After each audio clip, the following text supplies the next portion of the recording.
Hey, what's up everyone? I'm back again, and as you can see, unfortunately, I am not on my Juggernaut anymore. Yes, my Juggernaut ripped. I think like 10 minutes after the new patch came, the 3.5.0D, I started doing Betrayal, or the Syndicate encounters, and, well, I have been doing them, but I kind of just continued to do them, and oddly enough, I died to a Syndicate encounter after the nerf, which I was a little surprised about, but I died. I didn't even have a chance to react. They just chunked me super quick, and I didn't even use my logout macro because I just couldn't react that quick. So they killed me within probably quarter of a second. So yep, rip. I lost my Comb's Heart. I lost 2 Comb's Ways. And the other big ticket item I had was my Fire and Presence that I lost. So on Hardcore Betrayal, of course. So in total, the Combs was a little over 200 chaos. The Combs Ways are about 200 chaos each. And the Fire and Presence was roughly about 150 chaos. So I lost about 550 chaos just in those 4 items alone.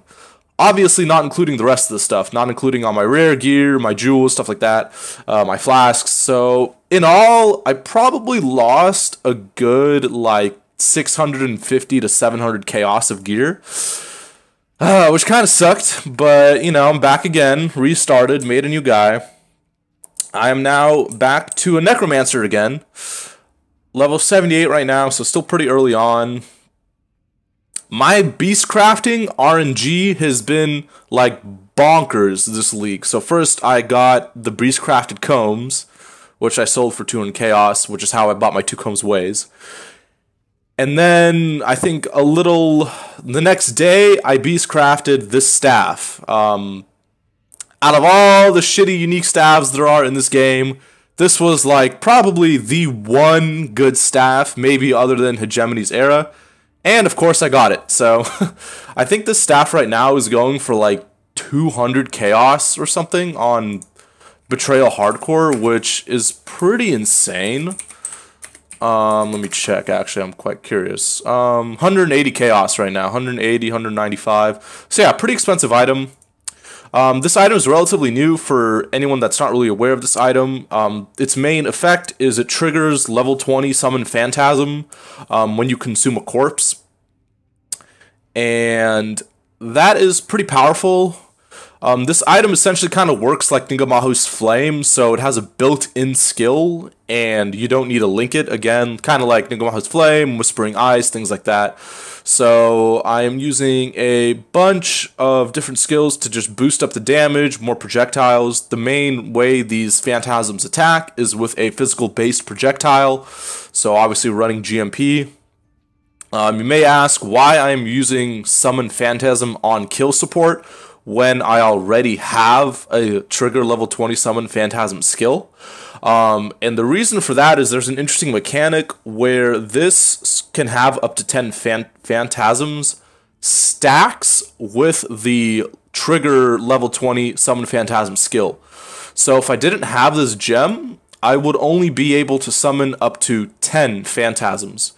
And I'm just going to run this map to kind of make that point, I guess, clear, or make sure that's how it works, because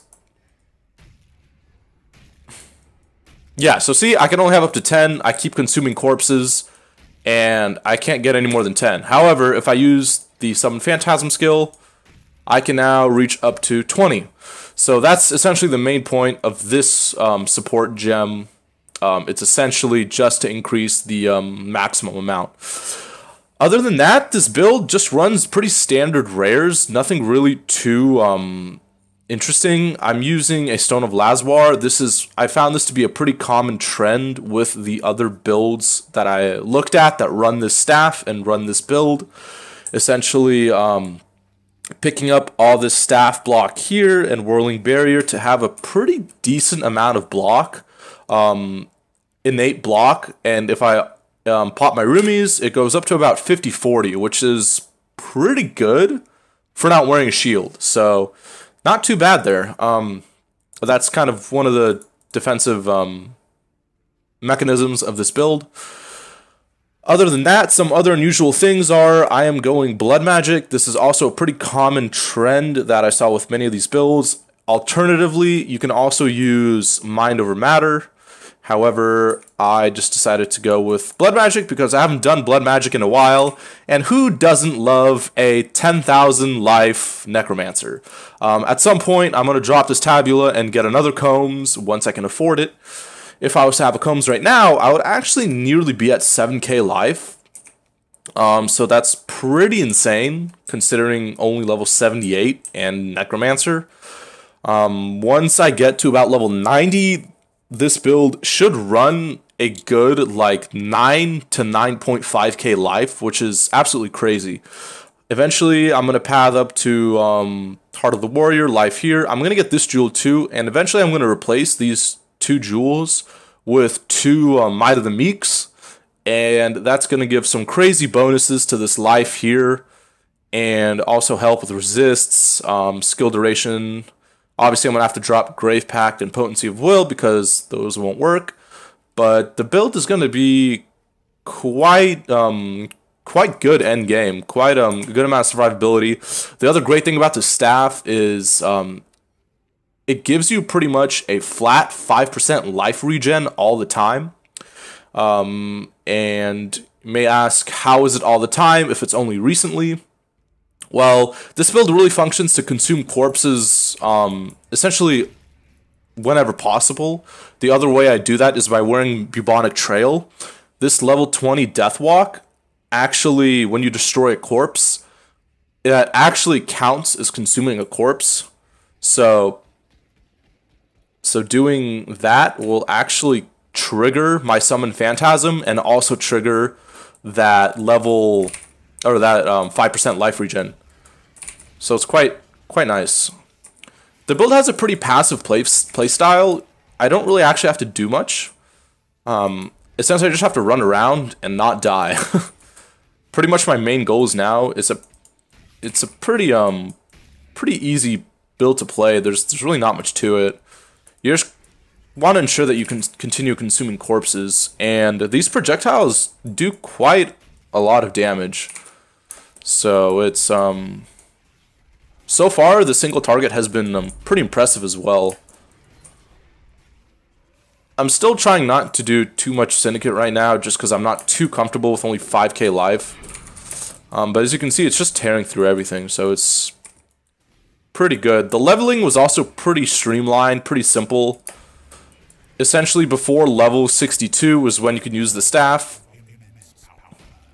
I just used Winter Orb, and just use that to level 62. That was also pretty easy. And so the leveling process really wasn't too bad at all.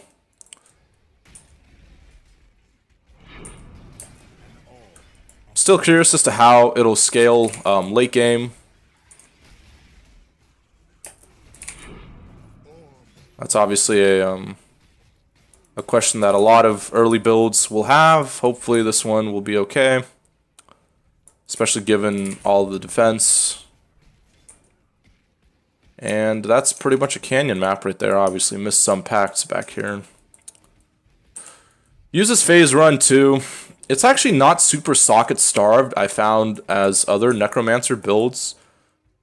Right now in my 6-link tabula, I'm just running a raised zombie setup, but I'm just going to eventually drop that because I don't really rely on my zombies when I get my combs. I'll just end up dropping the 6 or the 5 support gems. I'll still use zombies, however. Won't be a top priority. Yeah, as you can see, single target damage is quite nice. And again, obviously my gems are still not really leveled, nor do they have quality, so still have a lot of room for this build in terms of damage. So anyways, that's kind of what I'm playing right now. This is essentially a Bloodmagic Soulwrest Necromancer, and hopefully you'll give more updates on this build soon. Hopefully I won't die too early as I have in my other builds. I'm planning to get Unwavering Stance right now once I hit 79. And yeah, keep you guys posted. Thanks for watching.